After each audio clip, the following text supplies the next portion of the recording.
After traveling for work, she was pregnant by a corporate heir. Then he introduced his fiancée. The fluorescent lights in the conference room hummed too loud. Always had. Madeline Pierce sat at the edge of the table, laptop open, pen tapping against the edge of her notebook without her noticing. Outside the glass walls, downtown Chicago stretched grey and busy under a sky that couldn't decide between rain and just threatening it. 30 years old, analyst at Davis & Rowe Capital, the kind of job you explained twice at dinner parties because nobody really knew what administrative analysts did. Mostly spreadsheets, quarterly reports, calls with people who signed emails with titles longer than sentences. She'd worn her navy blazer today, the one with the loose button she kept meaning to fix. Her hair was pulled back tight, because conference rooms like this one didn't care about loose curls or effort. They cared about numbers. Benjamin Davis stood near the projector, talking to someone from the host firm. Tall, maybe 6'2", dark grey suit that looked like it cost more than her rent.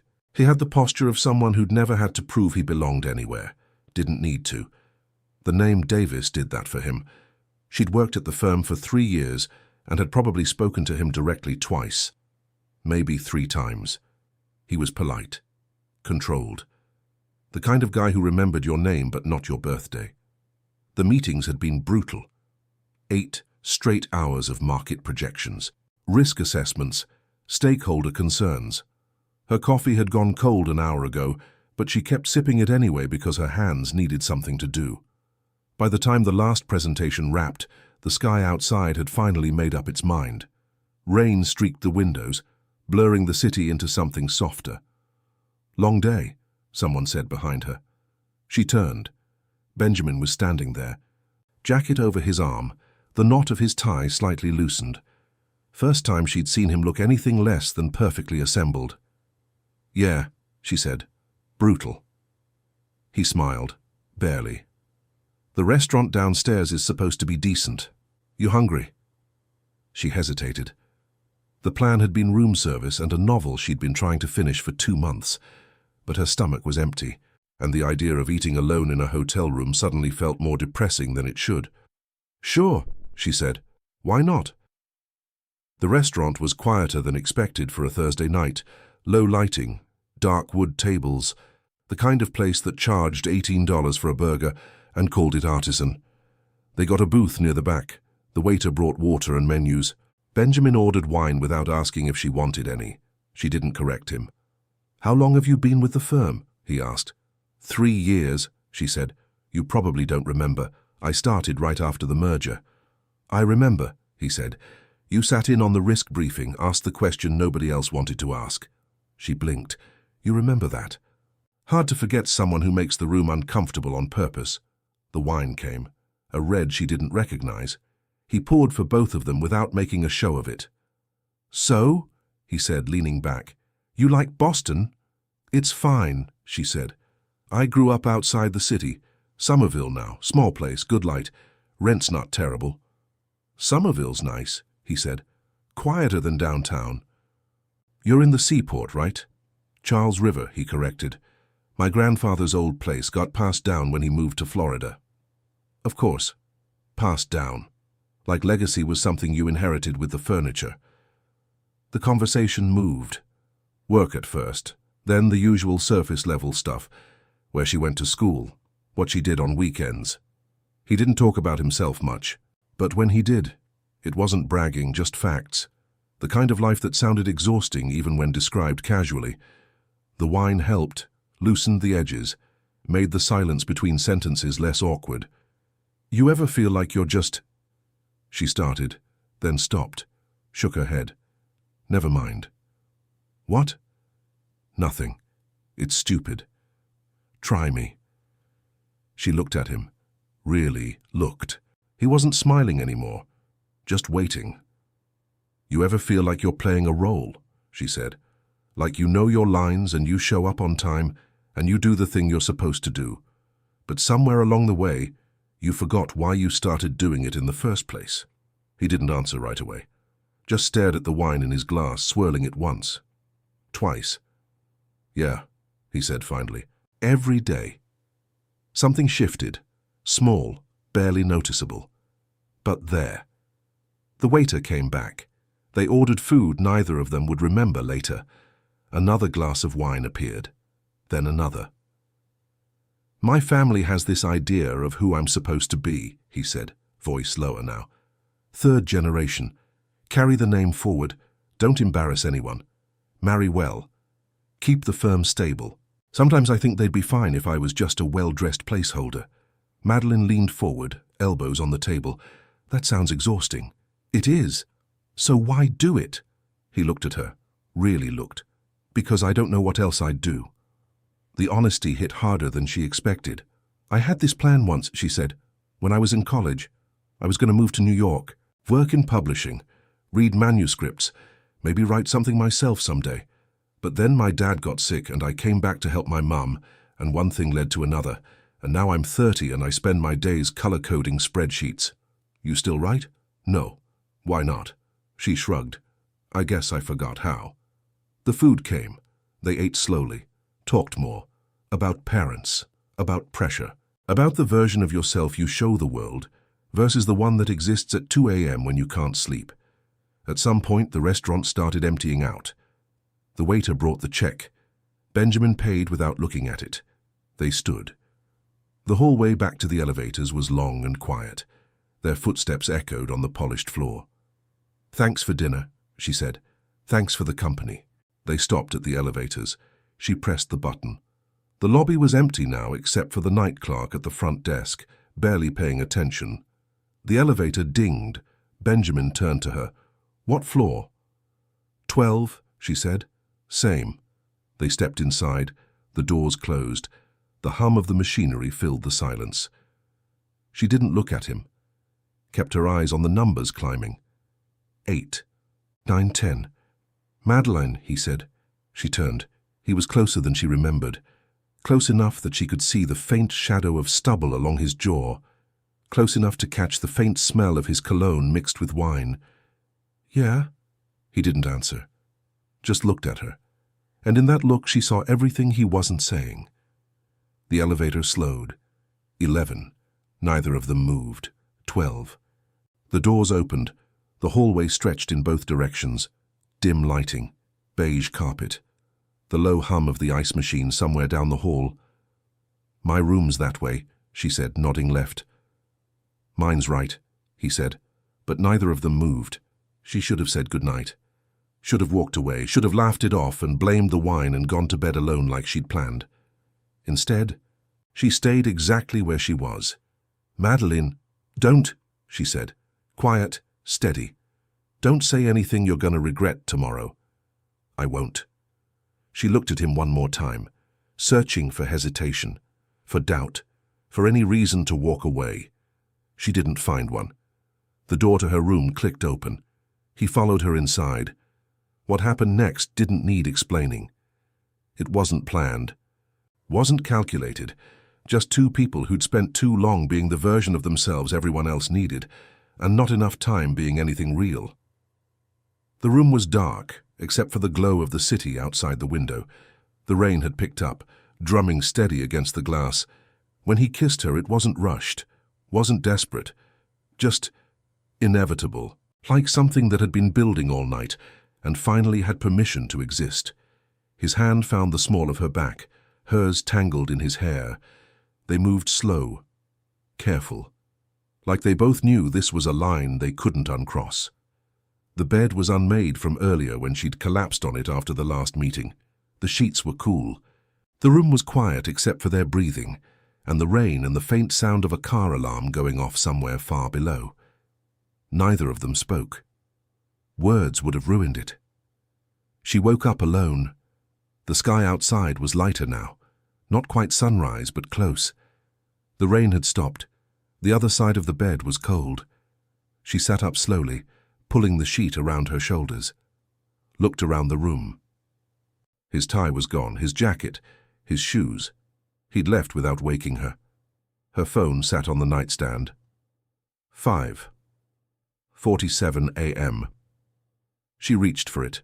No messages, no missed calls, just the faint ache in her chest that told her she'd let herself feel something she shouldn't have. The room was too quiet now. She got up, walked to the window. The city looked the same as it had last night, grey, busy, indifferent. Somewhere out there he was probably already awake, already back to being Benjamin Davis, heir, executive, the man everyone expected him to be, and she was still just Madeline Pierce, analyst, nobody important. The coffee maker on the desk blinked red, waiting to be used. She didn't touch it.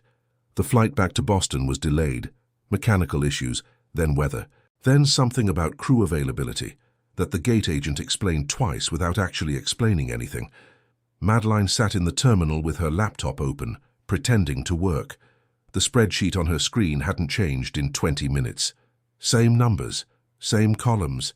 She kept scrolling anyway because sitting still felt worse. Benjamin was somewhere in the terminal. Different gate, different airline. They hadn't spoken since Chicago, hadn't texted, hadn't even made eye contact during the cab ride to O'Hare. Professional distance. That's what they'd agreed on. Silently, without actually saying it. Her phone buzzed. "Mom." "Did you land yet?" She typed back. "Delayed. Should be home by dinner." 3 dots appeared. Disappeared. Appeared again. "Mom." "Okay, sweetie. Drive safe." Madeline locked her screen and shoved the phone in her bag. Across the terminal, a kid was screaming. The kind of tired, overstimulated scream that came from too many hours in airports. His mother looked exhausted, defeated, like she'd run out of tricks an hour ago and was just surviving now. Madeline looked away. By the time she got back to Somerville, it was almost 9. The apartment felt smaller than she remembered, colder. The radiator clanked when the heat kicked on, same as always. She dropped her bag by the door and stood there for a second, not sure what to do with herself. The fridge hummed. The upstairs neighbor's TV was on too loud. Someone down the hall was cooking something with garlic. She kicked off her shoes, hung up her coat, walked to the window and looked out at the street below. A couple was walking a dog. The dog kept stopping to sniff things. The couple kept waiting. Her phone buzzed again. She pulled it out, expecting her mom. It wasn't. "Benjamin, you get back okay?" She stared at the screen, read it twice, 3 times. Her thumb hovered over the keyboard. "Madeline." "Yeah, just got in." 3 dots appeared immediately. "Benjamin, good, that was it, good." She waited. The dots didn't come back. She set the phone down on the counter, walked to the bedroom, changed into sweatpants and an old t-shirt from college that was more holes than fabric at this point, pulled her hair out of the tie that had been digging into her scalp since 6 a.m. The bed was still unmade from before she left. She sat down on the edge of it, staring at nothing. Chicago felt like weeks ago, like something that happened to someone else. Her phone buzzed again. She grabbed it too fast. "Mom." "Love you, honey." She exhaled. Typed back. "Love you too." Monday morning came whether she was ready or not. The office was the same as always. Glass walls, grey carpet. The smell of burnt coffee from the break room that nobody ever cleaned properly. Her desk was exactly where she'd left it. Laptop closed, sticky note reminding her to follow up on the Henderson account, a coffee mug with a faint ring at the bottom. She sat down, logged in, opened her email. 43 unread messages, most of them automated, a few requiring actual responses. One from her manager asking how Chicago went. "Productive," she typed. "Good meetings, strong engagement from stakeholders." She hit send before she could overthink it. 2 desks over, Julie looked up. Mid-30s, sharp. The kind of co-worker who knew everyone's business without ever asking directly. "How was the trip?" Julie asked, voice just loud enough to be friendly. "Fine," Madeline said. "Long." "I bet. Davis went too, right?" "Yeah." Julie's eyebrows lifted slightly, just enough. "How was that?" "Professional." Julie smiled, didn't push. Went back to her screen. Madeline exhaled slowly and pulled up the Henderson file. She didn't see Benjamin until Wednesday. He was in the conference room on the 3rd floor, door open, talking to 2 guys from acquisitions. He had his back to the hallway, suit jacket off, sleeves rolled up once, phone pressed to his ear. She walked past without slowing down, didn't look, didn't stop. Her heart was beating faster than it should have been. In the break room, she poured coffee she didn't want, and stood by the window staring out at the parking lot below. The sky was that flat grey that Boston did so well in early spring. Not quite raining, not quite not. Madeline, so she turned. He was standing in the doorway, hands in his pockets, expression carefully neutral. "Hey," she said. "Hey." Silence. He stepped inside, closed the door most of the way, not all the way, just enough. "How have you been?" he asked. "Fine, busy, you know." "Yeah." More silence. He looked like he wanted to say something, stopped himself, started again. "Listen, it's fine," she said quickly. "Chicago was... it happened. We don't need to make it a thing." He studied her face. "You sure?" "Completely." He nodded slowly. "Okay. Okay." He turned to leave, stopped at the door, looked back. "For what it's worth," he said quietly, "I don't regret it." Before she could answer, he was gone. The coffee in her hand had gone lukewarm. She poured it down the sink. 2 weeks passed. Work, home, work, home. The same commute, the same desk, the same polite nods in the hallway when their paths crossed. They were good at this, professional, distant, like Chicago had never happened. Except it had. And Madeline knew it every time she walked past his office, and her stomach did that stupid flip. Every time she heard his voice in a meeting and had to focus too hard on taking notes. Every time she caught herself replaying that night in her head at 2 a.m. when she couldn't sleep. Pathetic. She was being pathetic. It was a one-time thing, a mistake, a moment of bad judgment fueled by wine and exhaustion, and the kind of loneliness that crept up on you in hotel rooms far from home. That's all it was. That's all it could be. The nausea started on a Thursday. She'd just finished a call with a client in San Francisco, some tech startup looking to diversify their portfolio. Typical, ambitious, probably going to crash in 2 years. She hung up and stood to grab water from the break room. The room tilted. Not much. Just enough to make her grab the edge of her desk. She blinked, waited for it to pass. It did. Weird. She got the water, sat back down, went back to work. Friday was worse. The smell of coffee, the same coffee she drank every morning, made her stomach turn. She pushed the mug away and opened a window even though it was 40 degrees outside. Julie noticed. "You okay?" "Yeah, just tired." "You look pale." "I'm fine." She wasn't. By Monday, she couldn't ignore it anymore. The nausea hit in waves. Mornings were the worst. She'd wake up feeling fine, then 20 minutes later her stomach would twist, and she'd barely make it to the bathroom in time. Food didn't help. Sleep didn't help. Nothing helped. Tuesday morning she had to leave a meeting early. Just stood up, mumbled something about a phone call, and walked out as calmly as she could. In the bathroom she locked herself in a stall and sat there with her head in her hands, breathing slowly, waiting for the world to stop spinning. When she came out, Julie was washing her hands at the sink. Their eyes met in the mirror. "Madeline, don't." Julie dried her hands, didn't leave. "How late are you?" Madeline's throat tightened. "I don't know what you're talking about." "Yeah, you do." Silence. Julie's voice softened. "Have you taken a test?" "No." "You should." "I know." Julie grabbed her bag, paused at the door. "You need anything?" Madeline shook her head. "Okay, I'm here if you do." The door closed. Madeline stared at her reflection, pale, tired, terrified. She bought the test during lunch, walked 3 blocks to a CVS she'd never been to before, grabbed it off the shelf without looking at the other options, paid cash, shoved it in her bag before the receipt even printed. The walk back to the office felt longer than it should have. Her hands were shaking. She went straight to the bathroom on the 2nd floor, the one nobody used because the lights flickered and the toilet always ran. Locked the stall, opened the box, read the instructions even though she already knew what to do. 3 minutes. She set a timer on her phone, placed it face down on top of the toilet paper dispenser, stared at the wall. The fluorescent lights buzzed overhead. Someone flushed 2 stalls down. The faucet dripped. Her phone vibrated. She didn't move. Couldn't. Finally, she picked it up. Turned it over. 2 lines, clear, unmistakable, positive. The air went out of the room. She sat there for a long time, phone in one hand, test in the other. Pregnant. She was pregnant. With Benjamin Davis's baby. The heir. The executive. The man who probably hadn't thought about Chicago once since they got back. Her chest felt tight. She shoved the test back in the box, shoved the box in her bag. Washed her hands twice. Fixed her hair in the mirror even though it didn't need fixing. Then she went back to her desk and opened the Henderson file like nothing had changed. At 4:30, her phone buzzed with a company-wide email. Subject, important announcement.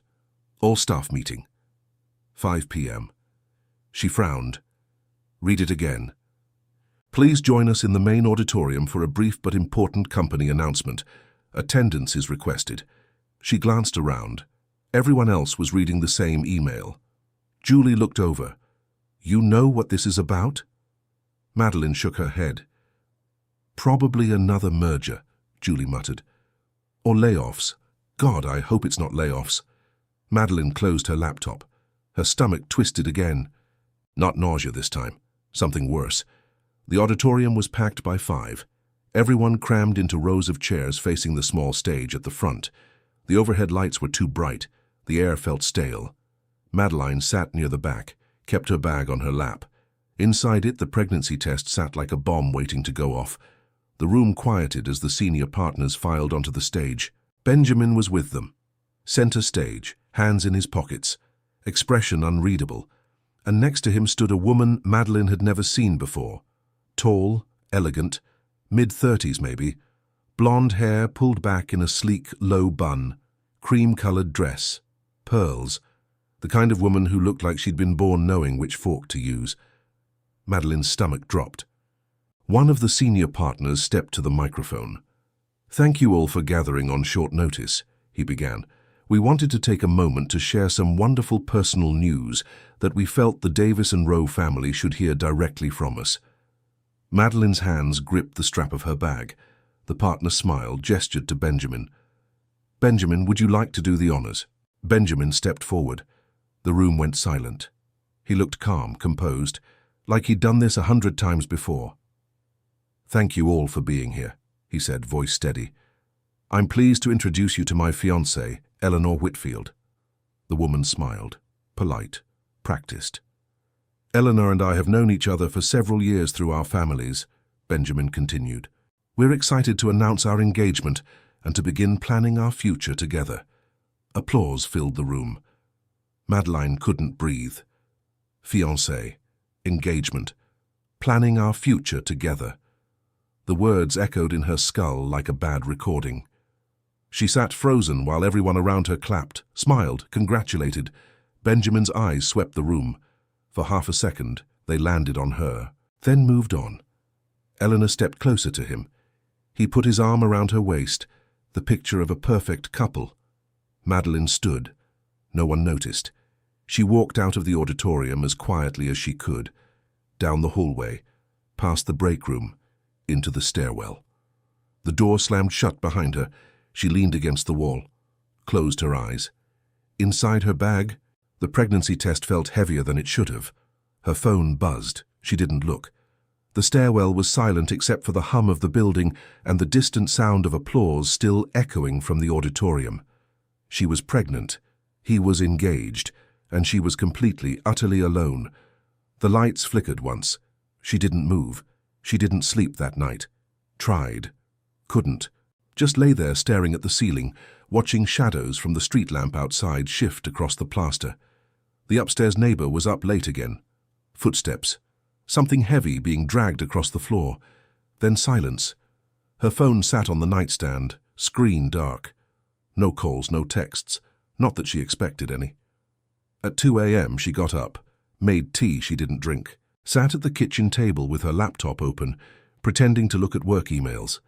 The cursor blinked in the search bar. She'd typed early pregnancy symptoms 3 times and deleted it 3 times. Finally, she closed the laptop. Outside, a car alarm went off. Wailed for 30 seconds. Stopped. She pressed her palm flat against her stomach. Nothing felt different. No bump, no movement. Just the same body she'd always had, except everything was different now. Pregnant.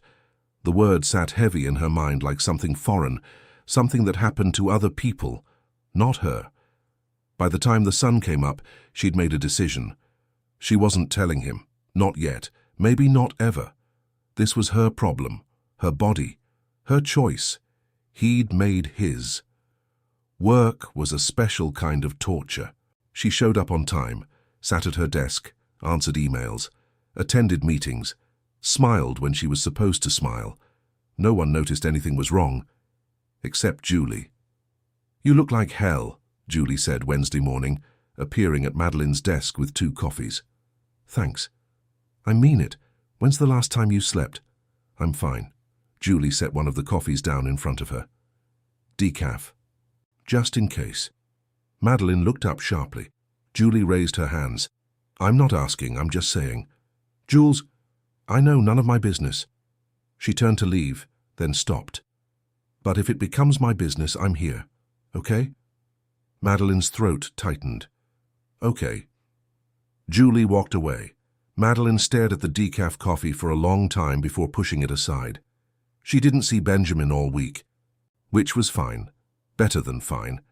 She didn't want to see him, didn't want to hear his voice or catch his eye across a conference room or pretend everything was normal, because nothing was normal.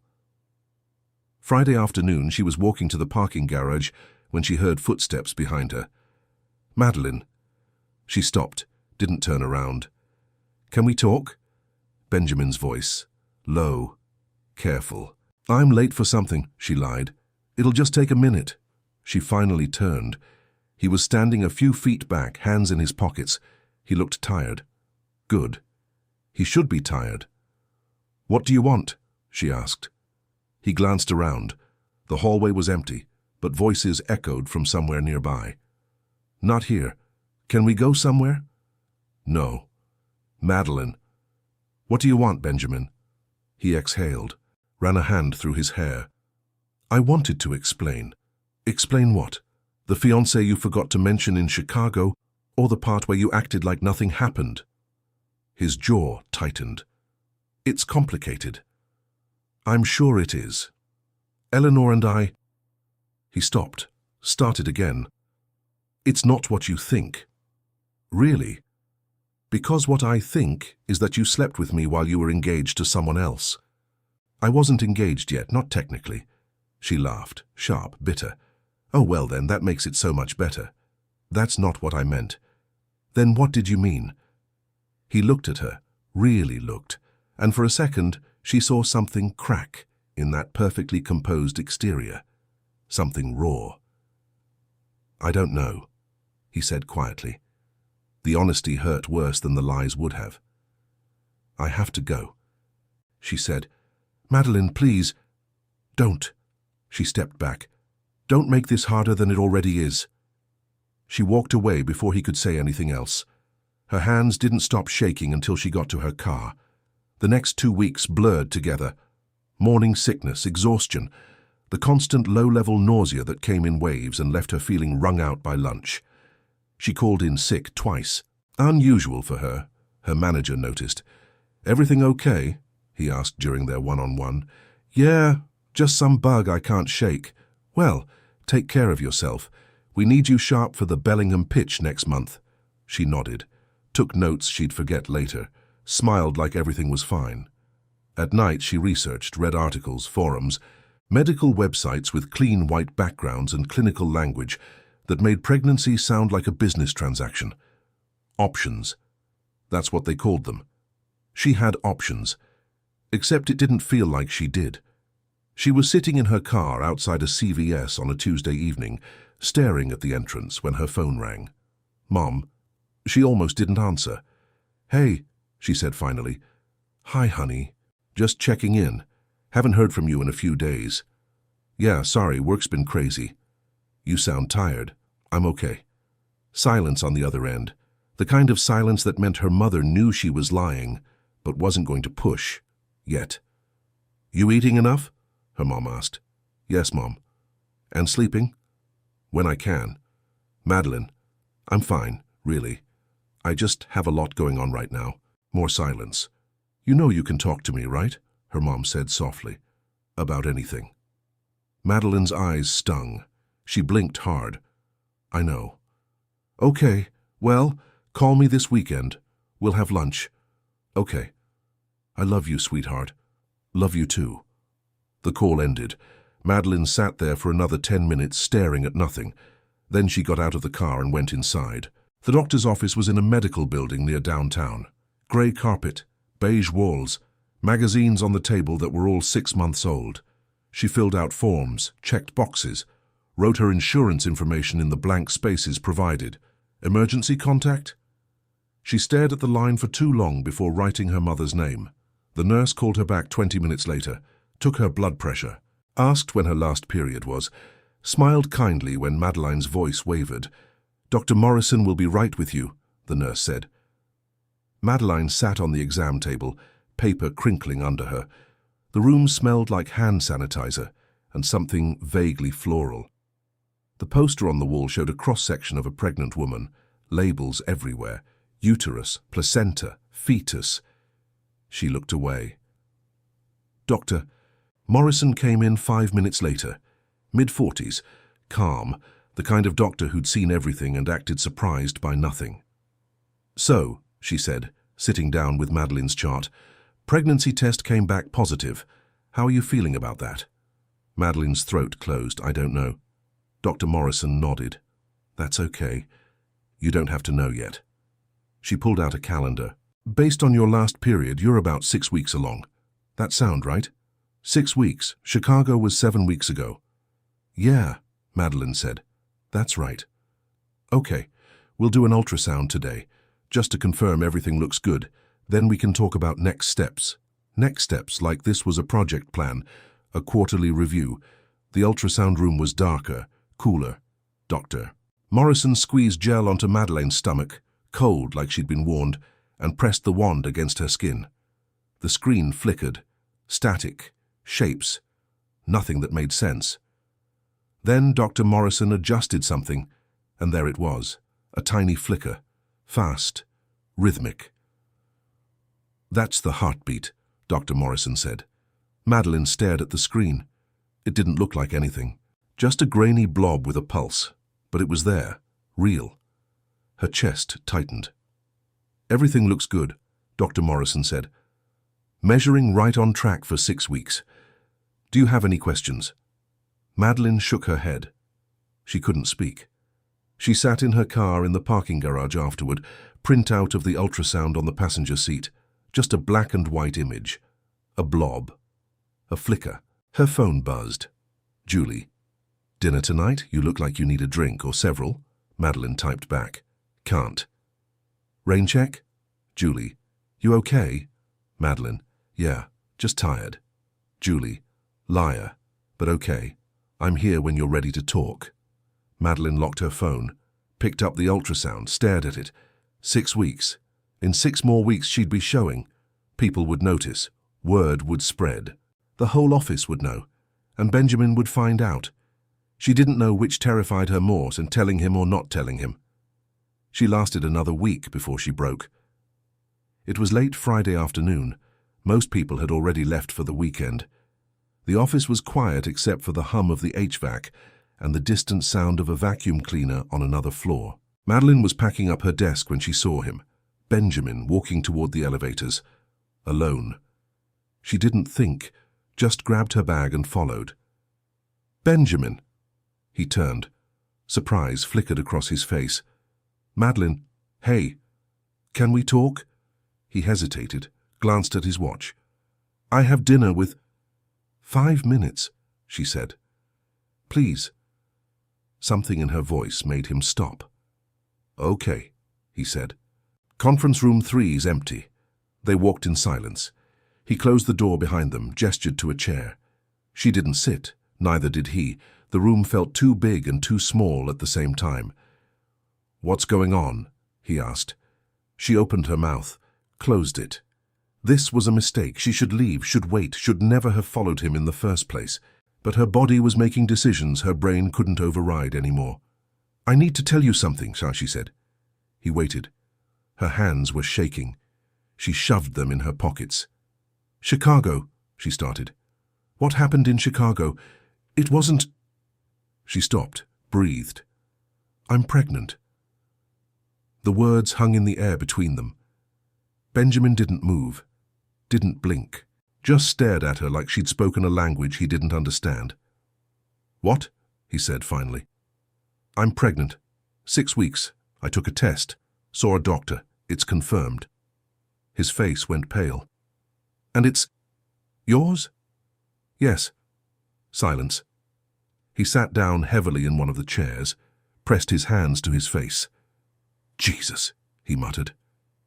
She stood there, waiting. For what? She didn't know. Anger, maybe. Denial. Accusations. Instead, he just sat there. Finally, he looked up. "Are you sure?" "Yes. How? Does it matter?"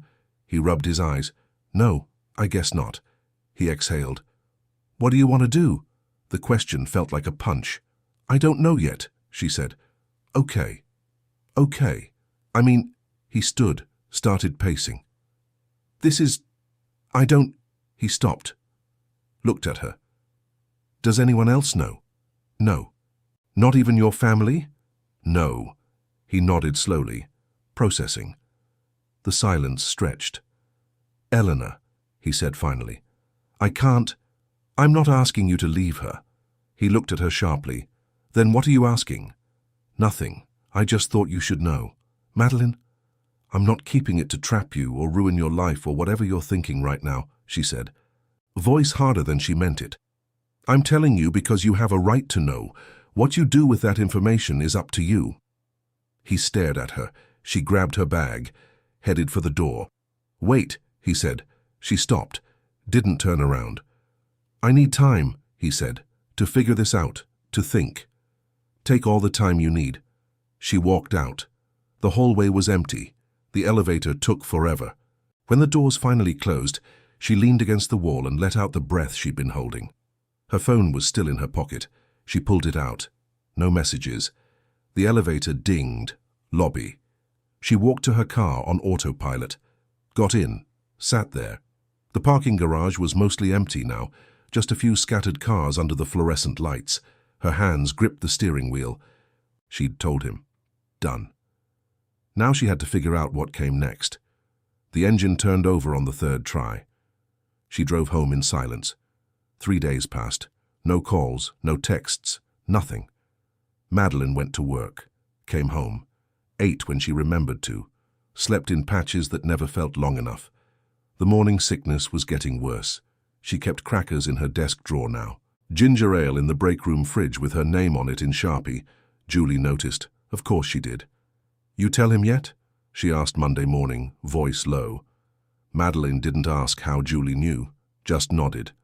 And nothing. He needs time to think. Julie's expression darkened. "He needs time. You're the one who's pregnant." "I know." "What a piece of—" "Jules." Julie exhaled. Shook her head. "Sorry, you deserve better than this. Maybe. Not maybe, definitely." Madeline didn't argue, didn't have the energy. Wednesday afternoon, her phone rang. Unknown number, Boston area code. She almost sent it to voicemail. "Hello? Miss Pierce?" A woman's voice, polished, professional. "This is Eleanor Whitfield." Madeline's stomach dropped. She stood from her desk. Walked to the stairwell, closed the door behind her. "How did you get this number?" she asked. "That's not important." Eleanor's voice was calm. Too calm. "I think we should meet." "I don't think that's a good idea." "I disagree. There's a coffee shop on Newbury Street, Thinking Cup. Do you know it?" "Yeah, tomorrow, 2 o'clock. I'll be there."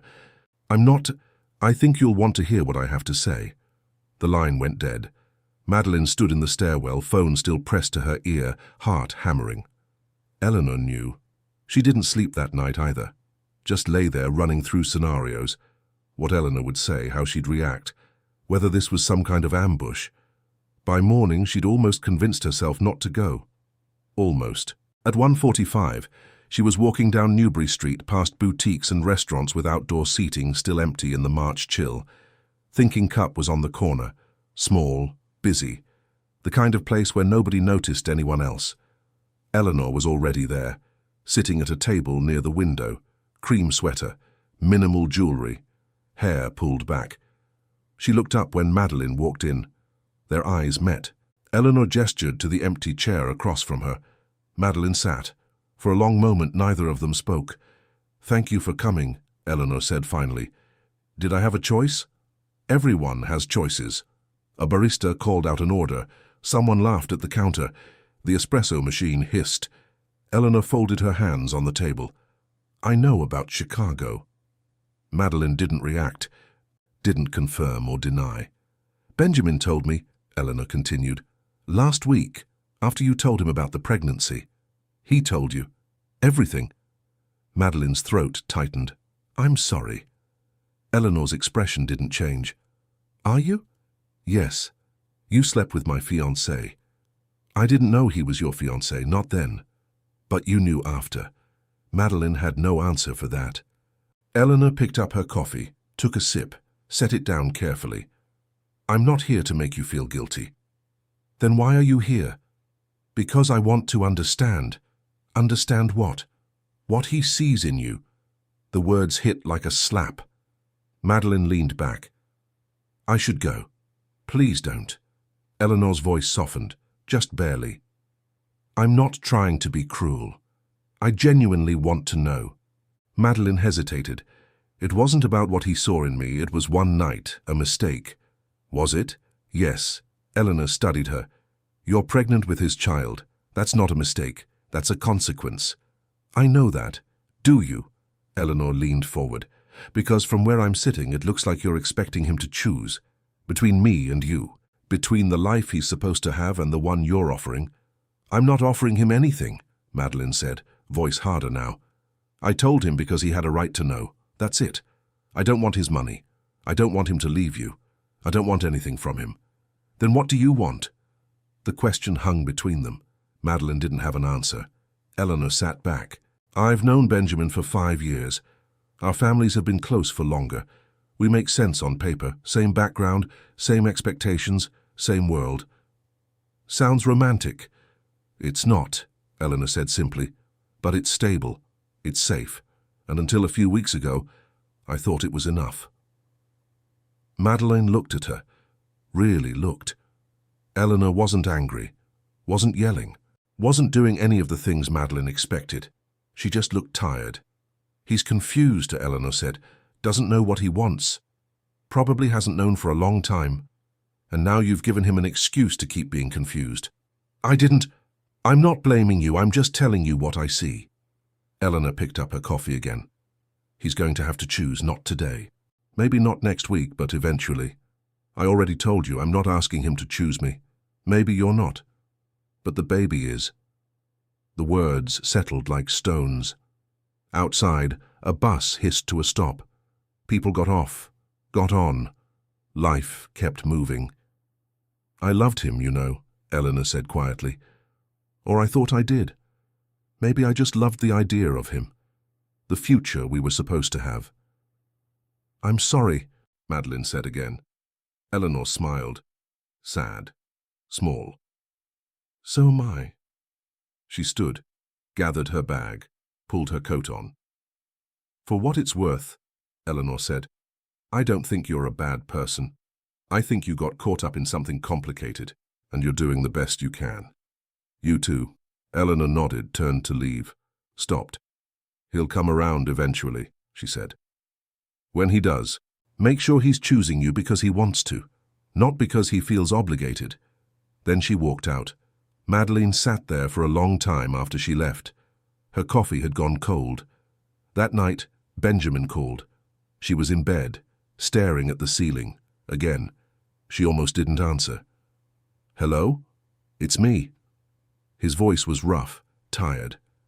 "Can I come over?" She sat up. "Now?" "Yeah." "Benjamin, please, I need to talk to you." She looked at the clock. 10:37 p.m. "Okay." 20 minutes later, there was a knock at her door. She opened it.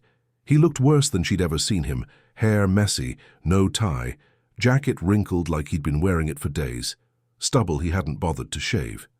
"Can I come in?" he asked. She stepped aside. He walked past her into the small living room. looked around like he'd never seen an apartment this size before. Probably hadn't. She closed the door, crossed her arms. "What do you want, Benjamin?" He turned to face her. "I talked to Eleanor." "I know. She told me." "You met with her?" "She asked. I said yes." He ran a hand through his hair. "What did she say?" "That you told her everything. That you're confused, that I'm making things complicated. You're not." "Yes, I am. And that's okay. This is complicated."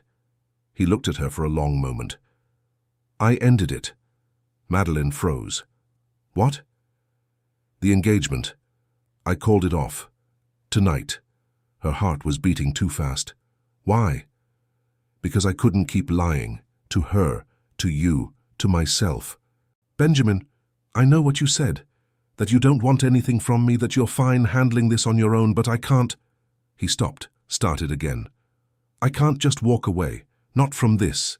Not from you. You barely know me." "I know enough." She shook her head. "You're doing this because you feel guilty. Because you think it's the right thing to do. But that's not a reason to end your engagement." "Maybe not. But staying in it would have been worse." They stood there in the middle of her living room, two people who'd accidentally created something neither of them had planned for. "What happens now?" she asked quietly. "I don't know. That's not good enough." "I know." He stepped closer. "But it's the truth. I don't have answers. I don't have a plan. All I know is that when Eleanor asked me if I loved her, I couldn't say yes. And when I think about you—" He stopped, swallowed. "When I think about you, I feel something I haven't felt in a long time." "What?" "Like maybe I could be someone other than who everyone expects me to be." The honesty in his voice broke something inside her. "I'm scared," she said. "Me too. I don't know if I can do this. Neither do I." He reached for her hand, hesitated. She didn't pull away. His fingers closed around hers, warm, steady. "We don't have to figure it all out tonight," he said softly. "No? No. We just have to figure out tomorrow. And then the day after that. And we keep going until it starts making sense." She looked down at their hands. His thumb was brushing against her knuckles without him seeming to notice. "What if it never makes sense?" she asked. "Then at least we tried." For the first time in weeks, something in her chest loosened. Just a little. Just enough. "Okay," she said. "Okay. Tomorrow. We'll figure out tomorrow." He nodded, squeezed her hand once. They stood there in the quiet of her apartment. The radiator clanked. The neighbor's TV was muffled through the wall. Outside, a car drove past. "I should go," he said, but he didn't move. Neither did she. "Benjamin." "Yeah?" "Thank you for telling me, for being honest." "I should have been honest from the beginning." "Maybe, but you're here now." He looked at her like he wanted to say something else. Like there were 100 words sitting on his tongue that he didn't know how to arrange. Instead, he just nodded. She walked him to the door. He paused in the doorway. "Good night, Madeline." "Good night." He left. She locked the door behind him, leaned against it. Her hand still felt warm where he'd held it. She walked to the window, looked out at the street below, watched his car pull away from the curb, tail lights disappearing around the corner. Her phone buzzed on the counter. "Benjamin, I meant what I said. We'll figure this out." She stared at the message, typed back. "Okay." 3 dots appeared, then disappeared. Her phone went dark. She set it down. The apartment was quiet again, but this time the silence felt different. Less empty, less alone. She touched her stomach, barely, just her palm resting there. Tomorrow. They'd figure out tomorrow. The radiator hissed. She didn't move. The office knew within a week. Not about the pregnancy, not yet, but about the engagement. Benjamin Davis, heir to the firm, had broken things off with Eleanor Whitfield. The whispers started small. Break-room conversations that stopped when the wrong person walked in. Glances exchanged across conference tables. Madeline kept her head down, did her work, answered emails, avoided eye contact. Julie was the only one who said anything directly. "People are talking," she said Thursday morning, perched on the edge of Madeline's desk. "I know. They're going to connect the dots eventually." "I know." Julie studied her. "You okay with that?" Madeline looked up. "Do I have a choice?" "Not really, but I'm asking anyway." "I'll deal with it when I have to." Julie nodded, didn't push. "For what it's worth, most people are on your side." "There shouldn't be sides. Maybe not, but there are." Benjamin texted her that afternoon. "Benjamin, can I see you tonight?" Madeline, "Yeah. My place?" Benjamin, "I'll bring dinner." He showed up at 7 with Thai food from a place in Cambridge she'd mentioned once in passing. Months ago, back when they were just co-workers making small talk, he remembered. They ate at her tiny kitchen table. Pad Thai, spring rolls, tom yum soup that was too spicy, but she ate it anyway because her appetite had finally come back. "How are you feeling?" he asked. "Tired? Nauseous? The usual." "Morning sickness still bad?" "Getting better. Doc says it should ease up by 12 weeks. He nodded, pushed rice around his plate. "I've been reading." "Reading what?" "Everything. Pregnancy books, articles, forums." He looked embarrassed. "I know it's probably overkill, but I don't know what else to do." Something warm spread through her chest.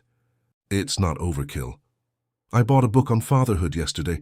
Haven't opened it yet. It's just sitting on my coffee table staring at me." She smiled. "Fatherhood for Dummies?" "Close. What to expect when you're expecting." "That's for pregnant women." "I know, I grabbed the wrong one, didn't realize until I got home." She laughed, actually laughed, first time in weeks. He smiled back. "Tentative? Real?" "I missed that," he said. "What?" "Your laugh." The warmth in her chest spread. They finished eating in comfortable silence. He helped clean up without being asked, loaded the dishwasher, wiped down the counter, domestic, normal. Strange how good that felt. "Can I ask you something?" she said. "Yeah." "Why did you really end things with Eleanor?" He was quiet for a moment, turned off the faucet, dried his hands on the dish towel. "Because I realized I was building a life I didn't want," he said. "The right job, the right marriage, the right trajectory, all of it mapped out, safe, predictable, empty. And now I don't know what I'm building, but at least it feels like mine." He turned to face her, leaned against the counter. "Eleanor was everything I was supposed to want," he continued. "But when I thought about marrying her, all I felt was nothing, like signing a contract, fulfilling an obligation." "That's sad." "Yeah, it is." He looked at her. "But when I think about you—" "Don't," she said softly. "Why not?" "Because I need to know this isn't just about the baby. That you're not here because you feel like you have to be. I'm here because I want to be. Today, what about 6 months from now, a year, when things get hard? Then we'll figure it out." "You keep saying that, because I mean it." She wanted to believe him, wanted to trust that this wasn't just panic or guilt or some misguided sense of duty. But trust required a leap she wasn't sure she could make. "I'm scared you're going to wake up one day and regret this," she said. "Regret me. Regret all of it." He crossed the small kitchen in 2 steps, stood in front of her, close enough that she had to tilt her head back to meet his eyes. "The only thing I regret," he said quietly, "is not being honest sooner. With Eleanor, with you, with myself." His hand came up, hesitated. She didn't move away. His palm cupped her cheek, thumb brushing her jaw. "I can't promise I won't screw this up," he said. "I probably will, but I can promise I'll try, every day, to be better, to be present, to be what you and this baby need." Her eyes stung. "That's all I can ask," she whispered. He leaned down, forehead touching hers. They stood like that for a long moment, breathing the same air, existing in the same space. Then he kissed her, soft, careful, like he was afraid she might break. She kissed him back. Not desperate, not rushed, just right. When they pulled apart, his hand was still on her face. "Stay," she said. Not a question. A request. Yeah? Yeah. They didn't talk much after that. Just moved through the apartment in quiet understanding. She changed into pajamas. He borrowed a t-shirt that was too small, but he wore anyway. They lay in her bed, lights off. City glow filtering through the curtains. His arm around her, her head on his chest. His heartbeat steady beneath her ear. "What are you thinking?" he asked. "That this feels surreal." "Good surreal or bad surreal?" "I don't know yet." His hand moved to her stomach, rested there, tentative. "Can you feel anything?" he asked. "Not yet. Too early." "When?" "Maybe 16 weeks, maybe later." "Will you tell me? When it happens?" "Yeah." They were quiet again. Outside, a siren wailed. Faded. Gone. "Madeline?" "Thank you." "For what?" "For letting me be here. For giving me a chance." She turned her head, looked up at him in the darkness. "Thank you for staying." He kissed the top of her head. They fell asleep like that, tangled together, still figuring it out. But together. The next morning, she woke up first. He was still asleep. One arm flung over his head, hair messy, face relaxed in a way she'd never seen when he was awake. She slipped out of bed quietly, made coffee, decaf for her, regular for him. When she came back, he was awake, sitting up, rubbing his eyes. "Morning," she said. "Morning." His voice was rough from sleep. She handed him the coffee. He took it, sipped. "This is good. Don't sound so surprised." He smiled. "I'm not. You're good at a lot of things. Flattery this early. Just honesty." She sat on the edge of the bed, held her own mug between both hands. "What happens now?" she asked. "What do you want to happen?" "I asked first." He set his coffee on the nightstand, reached for her hand. "I want to do this right," he said. "Whatever that looks like, I want to be involved. Doctor's appointments, decisions, all of it." "Okay, okay. Yeah, I want that too." He squeezed her hand. "We should probably talk about logistics at some point. Living situations, work, what we tell people. Not today, though. No, not today. Today we just exist," he finished. "Yeah." They sat there in the morning light. No plans, no pressure, just two people trying to build something neither of them had expected.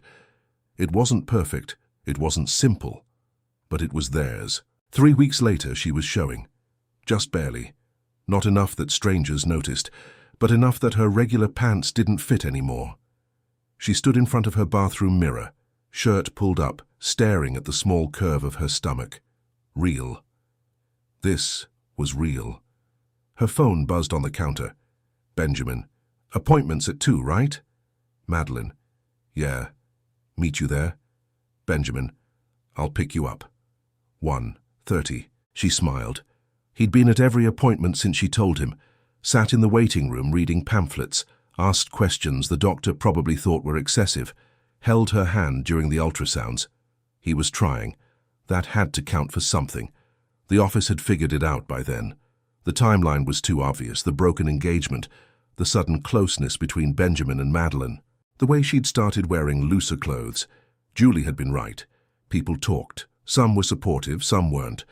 Most just watched from a distance, waiting to see what would happen next. Madeline stopped caring what they thought. She had bigger things to worry about. At the 12-week appointment, Dr. Morrison did another ultrasound. The screen flickered to life. And there it was. Not a blob anymore. A shape, arms, legs, a head, a baby. Madeline couldn't breathe. Benjamin's hand tightened around hers. "Everything looks great," Dr. Morrison said. "Strong heartbeat, measuring right on track. Do you want to know the sex?" Madeline looked at Benjamin. He looked back. "Not yet," they said together. Dr. Morrison smiled. "Okay, we can check next time if you change your minds." She printed images, handed them over. Madeline stared at the grainy black and white photo. Their baby, theirs. "You okay?" Benjamin asked when they got to the car.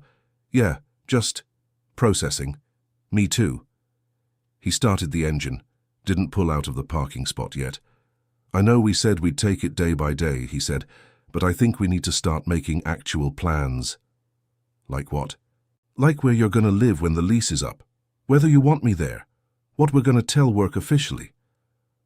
She'd been avoiding those questions. Easier to stay in the moment than face the future. But he was right. My lease is up in August, she said. Baby's due in October. Move in with me. She looked at him sharply. Benjamin? I know it's fast. I know we're still figuring this out, but my place has 2 bedrooms, space for a nursery. It makes sense. Does it? Or are you just trying to do what you think you're supposed to do? Maybe both. But mostly it's because I don't want to miss anything. Morning sickness at 2 a.m., the first kick, the moment you can't tie your shoes anymore. He turned to face her. I want to be there for all of it.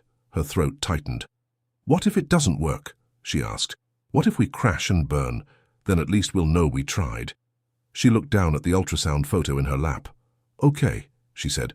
Okay, I'll move in. We'll try. The smile that spread across his face was worth the risk. 2 months later, she stood in his apartment, their apartment now, surrounded by boxes. Most of her stuff fit in the second bedroom. Books on the shelves, clothes in the closet. The rest integrated into the space he'd been living in alone for years. It felt strange. Good, strange. He came up behind her, arms around her waist, hands resting on her stomach, which was properly round now. Unmistakable.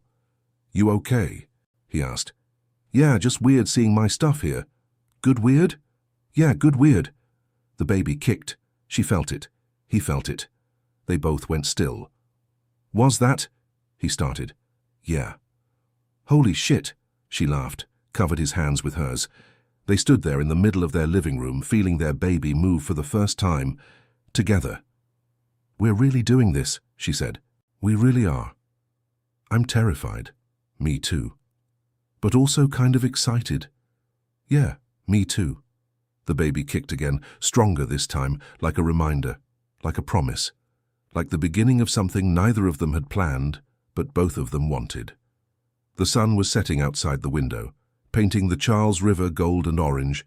Benjamin's chin rested on her shoulder. Hey, Madeline, he said quietly. Yeah? I'm glad it was you. Her eyes stung. Yeah? Yeah. She turned in his arms, looked up at him. I'm glad it was you too. He kissed her, slow, sweet, full of everything they were still learning to say. When they pulled apart, the baby kicked again. They both laughed. Impatient already, Benjamin said. Wonder where they get that from. Definitely you. She shoved him lightly. He pulled her closer. Outside, the city hummed. Inside, boxes waited to be unpacked. But right now, in this moment, everything else could wait. They had time. They had each other. They had tomorrow. And that was enough. The radiator hissed. Neither of them moved. 18 months later, the apartment smelled like coffee and baby powder. A weird combination that had become normal somewhere along the way. Madeline stood at the window, mug in hand, watching the early morning light spread across the Charles River. The city was just waking up.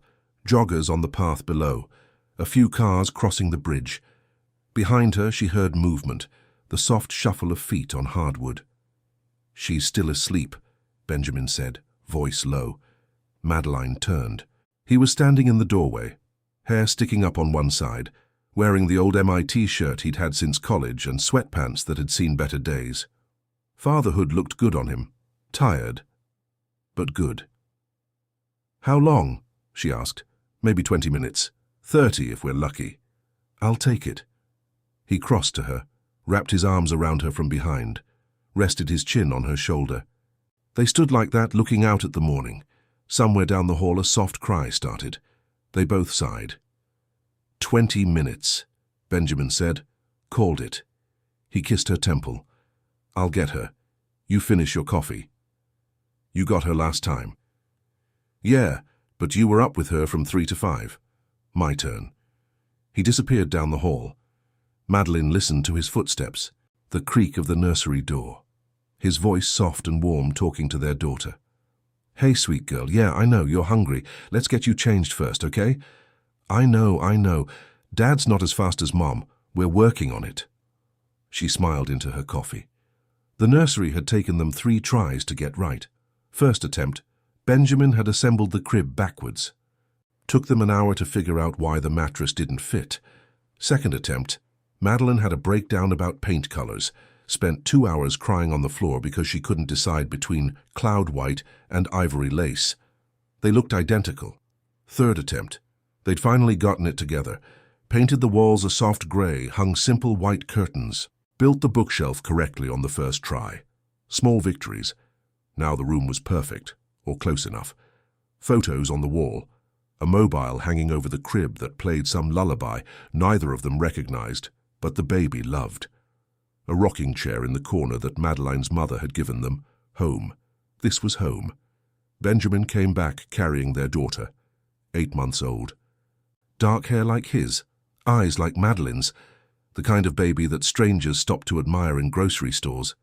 "Someone wants breakfast," he said. Madeline set down her coffee, took the baby, settled into the corner of the couch. The morning routine, simple, ordinary, perfect in its imperfection. Benjamin made eggs, burned the toast, scraped off the black parts and pretended he'd meant to do that. "You're a terrible liar," Madeline said. "I'm an excellent liar. You're just too smart." "That's not a compliment." "It is." The baby finished eating, made a face that meant she was about to spit up. Benjamin was there with a burp cloth before Madeline could ask. They'd gotten good at this, the unspoken choreography of parenthood, the way they moved around each other without collision, the silent communication that came from too many sleepless nights and not enough coffee. "What time's your mum coming?" he asked. "Noon. And we have to be at the office by 1 for the presentation." "I know." He sat down next to her. The baby reached for him immediately. He took her. Made a face that got her laughing. That sound never got old. Madeline watched them. Her daughter. Her... What? Boyfriend felt too small. Partner felt too clinical. Father of her child was accurate but clunky. Hers. He was hers. They were hers. "What?" Benjamin asked, catching her staring. "Nothing. Just... this." "This?" "Yeah. This. Us. All of it." He shifted the baby to one arm, reached for Madeline's hand with the other. "Good this or bad this?" he asked. "Good this." "Yeah?" "Yeah." Work had been complicated. At first, the whispers, the looks, the HR meeting where they'd had to officially disclose their relationship. Madeline had considered leaving, finding something else, starting over. But then Benjamin's grandfather, the founder, the man who'd built Davison Row from nothing, had pulled her aside one day. "You're good at what you do," he'd said simply. "Don't let other people's opinions make you forget that." She'd stayed, stopped caring what the break-room gossip said, focused on her work. And slowly things shifted. The whispers faded. The looks stopped. She became just another employee again. Well, an employee who happened to be in a relationship with the heir, and who'd had his baby, but still, just another employee. By the time Madeline's mother arrived, the apartment was chaos. Toys scattered across the living room floor, laundry in a basket that had been sitting there for 3 days, dishes in the sink from breakfast. Her mother surveyed the scene, didn't comment. Just scooped up her granddaughter and cooed. "Go," she said to Madeline and Benjamin. "I've got her." "You sure?" Madeline asked. "I raised you, didn't I? I think I can handle one baby for a few hours. Call if you need anything." "I won't. Now go.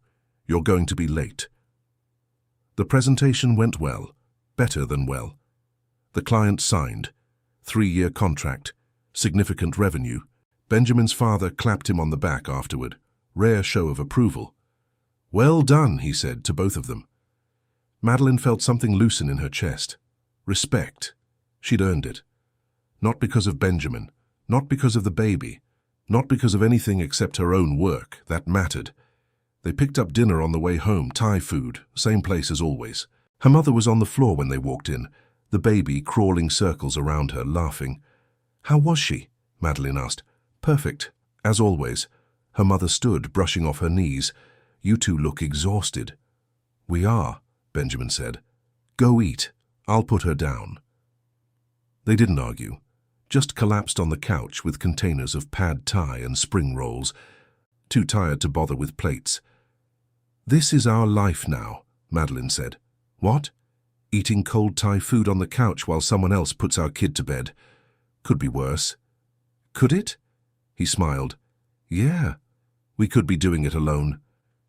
She leaned against him. He wrapped an arm around her shoulders. From the nursery they heard her mother singing, soft, off-key, the same lullaby she'd sung to Madeline when she was small. "I love you," Benjamin said quietly. Madeline went still. He'd said it before, a few times, usually late at night when the baby was finally asleep and they were too exhausted to filter.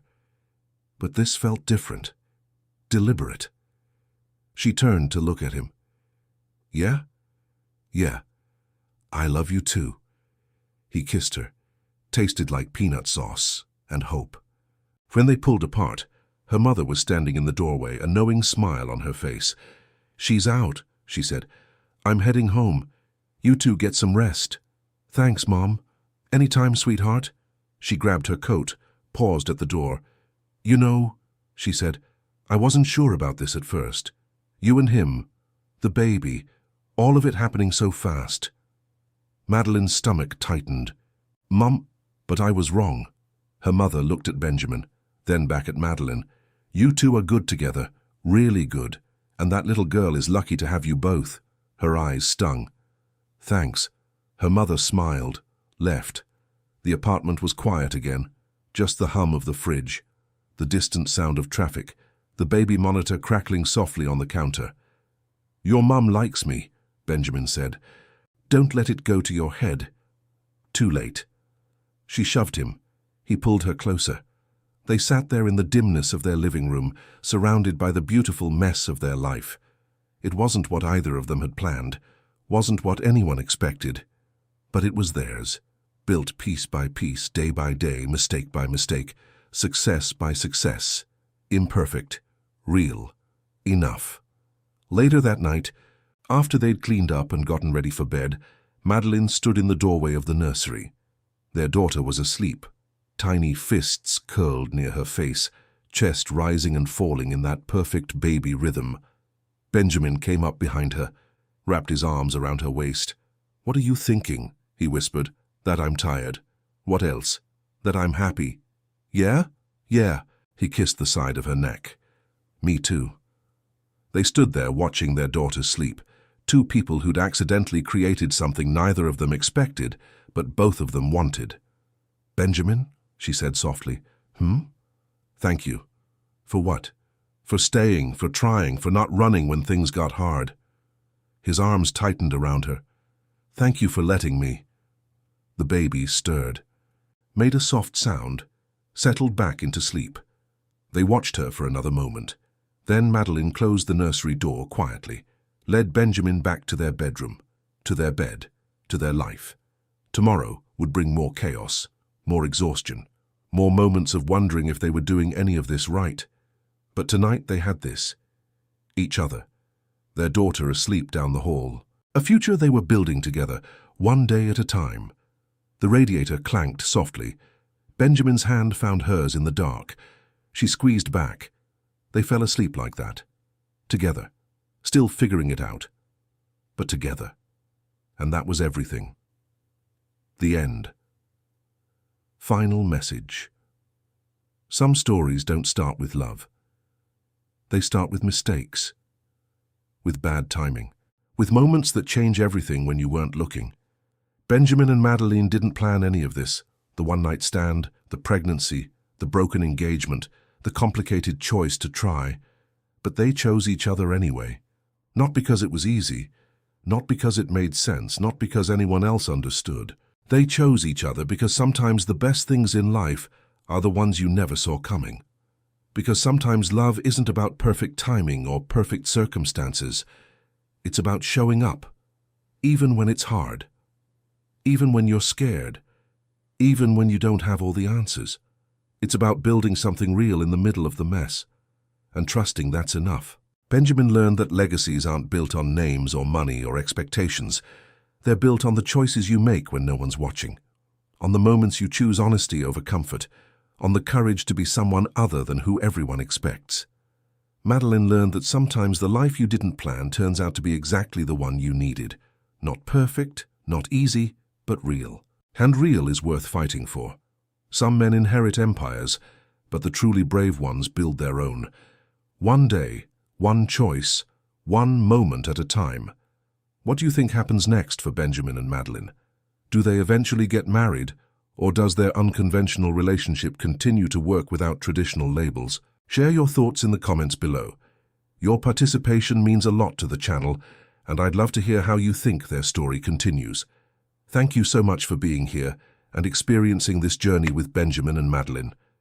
If you enjoyed it, a like would mean the world to me, and subscribing ensures you'll be here for the next story. I appreciate every single one of you. See you soon!